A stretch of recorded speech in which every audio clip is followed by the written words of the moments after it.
మీరు కనుక first time మా ఛానల్ చూస్తున్నట్లయితే లైక్ చేయండి, షేర్ చేయండి, కామెంట్ చేయండి. Please subscribe. మేము అందించే లేటెస్ట్ వీడియోల నోటిఫికేషన్ కోసం పక్కనే ఉన్న బెల్ బటన్ని ప్రెస్ చేయండి.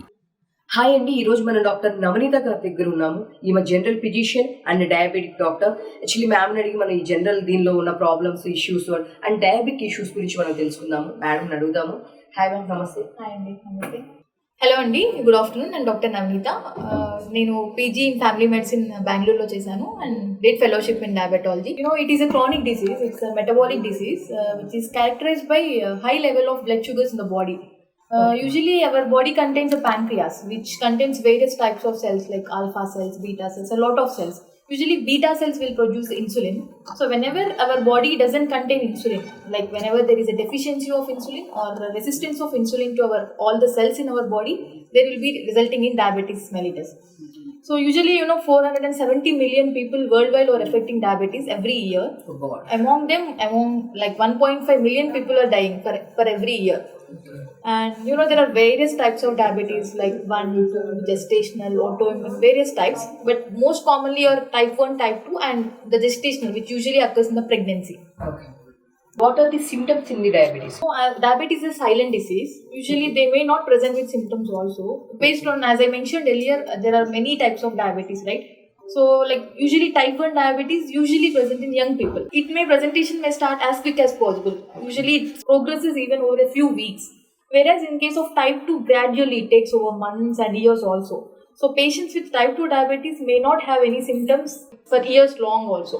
Okay. So sometimes if they present, they may present with like generalized weakness, fatigue, excessive thirsty, excessive urination, and like frequent urinary infections, and females they may experience vaginal infections and all other genital infections, feeling muscle aches and like non-specified symptoms also. They may present with unexplained weight loss also. Okay. How it is diagnosed, ma'am? When we suspect symptoms and when we suspect diabetes based on symptoms, we should go for lab test. There are a lot of homemade glucose strips also, but which may not give us accurate blood samples, but there are a lot of blood tests. One of it is HbA1c. It usually helps us to know the average sugar in the last 2 or 3 months. Normal level of HbA1c is around 5.7. If it is 5.7 to 6.4, we can say that them as pre-diabetic. Okay. And greater than 6.5, it is diabetic. And when we come to fasting sugars, it measures about fasting sugars in our body. So patient should not take any food or water for at least 8 hours. So it is better to take in the early morning before breakfast. If it is less than 100, it is normal. If it is 100 to 125, it is pre-diabetic. If it is more than 126, it is diabetic. And the other test is oral glucose tolerance test, which we usually do in pregnancy. It also needs a fasting for about 12 hours, and we give usually a glucose, some amount of glucose water to the patient, and we measure sugars 2 hours before that and 2 hours after that. If it is less than 140, it is normal. 140 to 190, it is pre-diabetic. If more than 190, it is diabetic. And the last test is random sugars. It measures the random sugars at any time. It is not related to food intake or water intake.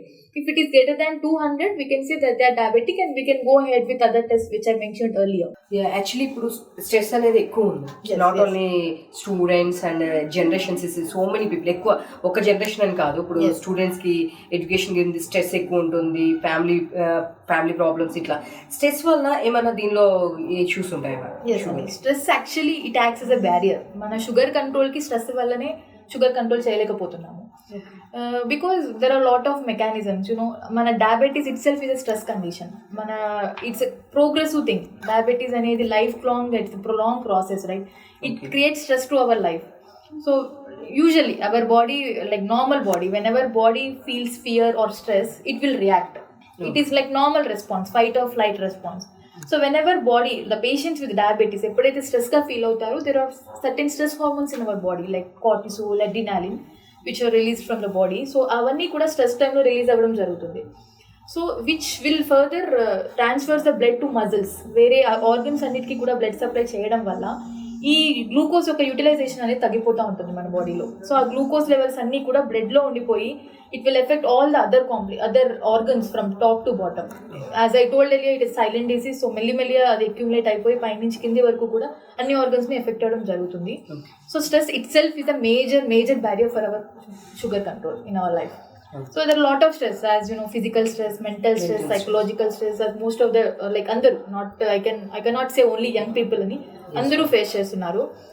That's why we usually advise them to do medication or yoga in the early morning for about 10 minutes. So at the end, negative thoughts will remove from our body and will create the positive thoughts.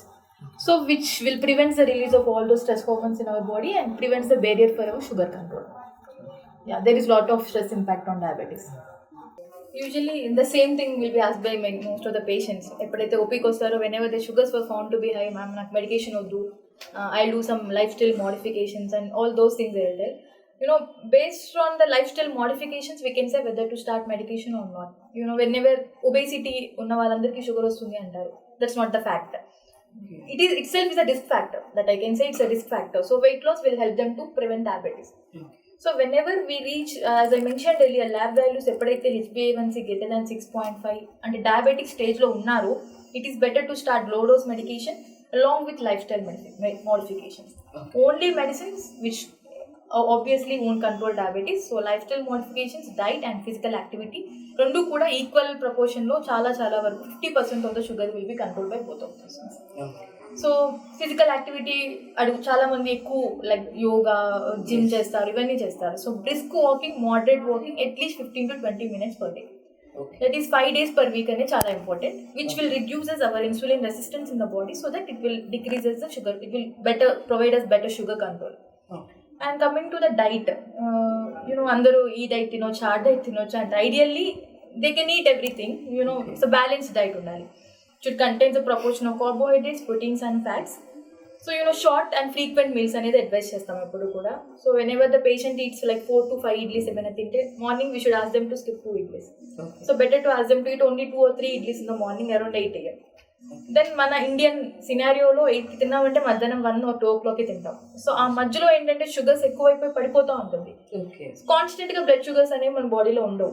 So మనం అందుకని 11 o'clock ఆ టైంలో short boiled vegetables కానీ, sprouts కానీ, fruits కానీ like Goa ఇలాంటివి ఏమైనా fruits ఉంటే అలాంటి అరౌండ్ 11 o'clockకి కొంచెం ఫ్రీక్వెంట్ మీల్ అనేది పెట్టమని చెప్పాలి. అండ్ అరౌండ్ 1 o'clock చిన్నప్పటి నుంచి చూస్తున్నాం, ఒక ప్లేట్లో ఏదైనా కూడా వెజిటేబుల్స్ అనేవి ఎక్కువగా ఉండాలి. Whenever you eat food, rice తక్కువ quantity and vegetables and proteins cover అయి ఉండాలి. వెజిటేబుల్స్ కెన్ బి ఎనీథింగ్, ఏ వెజిటేబుల్ అయినా అవ్వచ్చు, like potato also fine, but extra carbohydrates ఉంటుంది అందులో. So it should be balance diet and short, కొద్దిగా ఉండాలి ఆ ఫుడ్. అండ్ అరౌండ్ మిడ్ ఈవినింగ్ స్నాక్స్లో కూడా ఏదైనా బాయిల్డ్ వెజిటేబుల్స్ అలా తీసుకోమని చెప్పాలి. And night better to avoid carbohydrates because night మన ఫిజికల్ యాక్టివిటీ ఉండదు. We sleep usually after 9 or 10. So ఆ కార్బోహైడ్రేట్స్ అనేవి పర్సిస్టెంట్గా షుగర్స్ మన బాడీలో నైట్ అంతా కూడా బ్లడ్లో అలాగే ఉండిపోతుంది. అందుకే నైట్ కొంచెం ప్రోటీన్ అలా తీసుకోవడం వల్ల యూటిలైజేషన్ స్టార్ట్ అవ్వడం వల్ల మనం అందుకే నైట్ చపాతీ అలా ఎందుకు చెప్తామంటే because that is rich in diet fibre, right? So which will release స్లోగా రిలీజ్ చేస్తూ ఉంటుంది నైట్ షుగర్స్. అందుకే night better to avoid carbohydrates అనేది అడ్వైస్ చేస్తాం.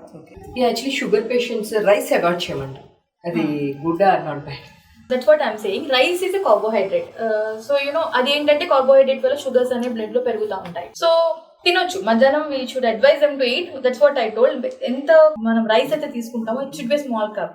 దాని తర్వాత సగం ప్లేట్ లో ఓన్లీ వెజిటబుల్ ఉండాలి. And night they can eat, కానీ అదేంటంటే నైట్ మన ఫిజికల్ యాక్టివిటీ తక్కువగా ఉండటం వల్ల మన బాడీలో షుగర్స్ రైజ్ అవ్వడం వల్ల నైట్ కార్బోహైడ్రేట్ రైస్ అవాయిడ్ చేయడం బెటర్ అని చెప్తాం.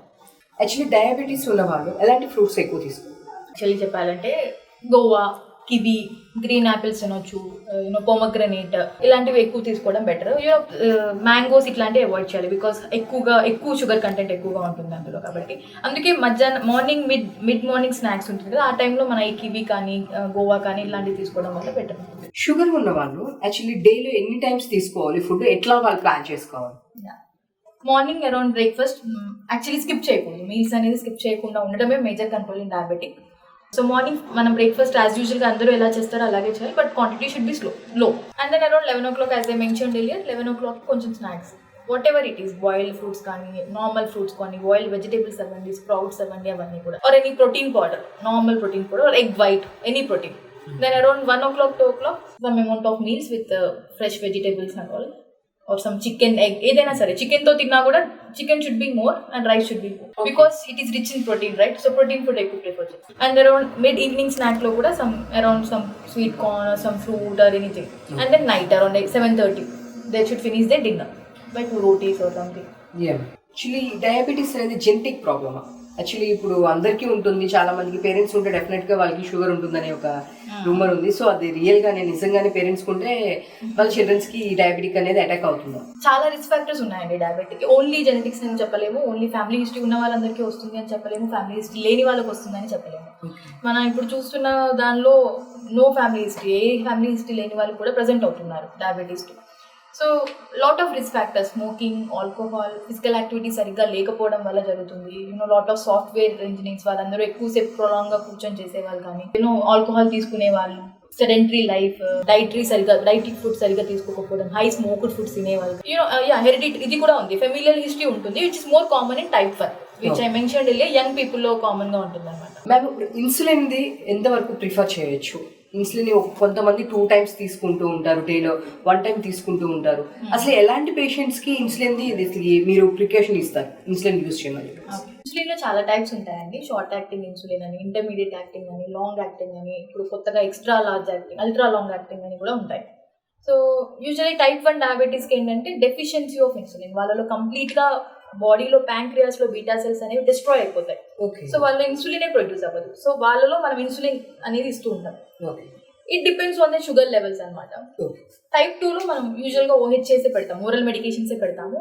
But as I told, chronic it is a progressive disease కదా, so they may convert to insulin కూడా. సో నేను చెప్పినట్టుగా HbA1c ఏదైతే చేస్తామో, like it provides us the average blood sugars in the last 2 months. దాన్ని బట్టి మనం డెసిషన్ తీసుకోవచ్చు. If they are uncontrolled with 2 medications పెడతాము, they are not getting uncontrolled, then better to advise to go ahead with insulin. చాలా మందికి ఒక myth ఉంది, insulin వాడితే ఇదే లాస్ట్ స్టేజ్, ఇంకా నేను insulin. But no, insulin is the best one. అది చాలా మంచి షుగర్ కంట్రోల్ని చేస్తుంది అనమాట. అందులో చెప్పినట్టుగా షార్ట్ యాక్టింగ్ ఇన్సులిన్ యూజువల్గా సర్జరీస్కి జరిగే ముందు కానీ తర్వాత కానీ మనం షార్ట్ యాక్టింగ్ ఇన్సులిన్స్ పెడతాము. ఇంటర్మీడియట్ అంటే మార్నింగ్ ఒక 16 hours and then 8 hours act చేసే ఇన్సులిన్స్ ఉంటాయి, 24 hour యాక్ట్ చేసే insulins and more than 24 hours act చేసే insulin. It depends on the cost కూడా. లాంగ్ యాక్టింగ్ ఇన్సులిన్స్ అనేవి కొంచెం కాస్ట్ ఉంటుంది. So based on financial things అవన్నీ చూసి వీ షుడ్ డిసైడ్ అయిపోతుంది. ప్రెగ్నెన్సీ టైంలో లేడీస్ కి షుగర్ అనేది ఉంటుంది, after pregnancy is no issue అని చెప్పేసి అంటారు. అది అంటే కంటిన్యూ అవుతుందా ఏమన్నా, లేదు అంటే ఆఫ్టర్ డెలివరీ తర్వాత వాళ్ళు యూజ్ చేయాల్సిన అవసరం ఉందా షుగర్ టాబ్లెట్స్? ప్రెగ్నెన్సీలో ఎందుకు వస్తుంది అంటే it depends on all the hormones. వాళ్ళ బాడీలో ఏదైతే ప్లాసెంటా ఉంటుందో అందులో నుంచి రిలీజ్ అయ్యే హార్మోన్స్ వల్ల వాళ్ళకి ఇన్సులిన్ రెసిస్టెన్స్ వచ్చి డయాబెటీస్ వస్తుంది. దాన్ని జెస్టేషనల్ డయాబెటీస్ అంటాం మనం. ఇన్సులిన్ కానీ కొన్ని మెట్ఫార్మిన్ ఇలాంటివి వాడుతూ ఉంటాం మనం. సో అలాంటి వాళ్ళకి యూజువల్గా పోస్ట్ ప్రెగ్నెన్సీ 6 weeks నార్మలైజ్ అవుతుంది. కానీ మీకు చెప్పినట్టుగా ముందు కొన్ని రిస్క్ ఫ్యాక్టర్స్ ఉంటాయి కదా, వాళ్ళ ఓల్డ్ రిస్క్ లైక్ ఒబేసిటీ కానీ ఏమైనా రిస్క్ ఫ్యాక్టర్స్ ఏమైనా ఉంటే, ఫ్యామిలీ హిస్టరీ అలా ఉన్న వాళ్ళకి క్రానిక్ అయ్యే ఛాన్సెస్ కూడా ఉంటాయి. వాళ్ళు క్రానిక్ డయాబెటీస్ కూడా అవుతారు. అందుకే రెగ్యులర్గా ఫాలోఅప్ చేసుకుంటూ ఉండాలి. 6 weeks తర్వాత షుగర్ టెస్ట్ చేయాలి, then again 3 months, then again 6 months. It is normal, okay, manual checkup as a master health checkup లాగా చేసుకుంటుంటే సరిపోతుంది.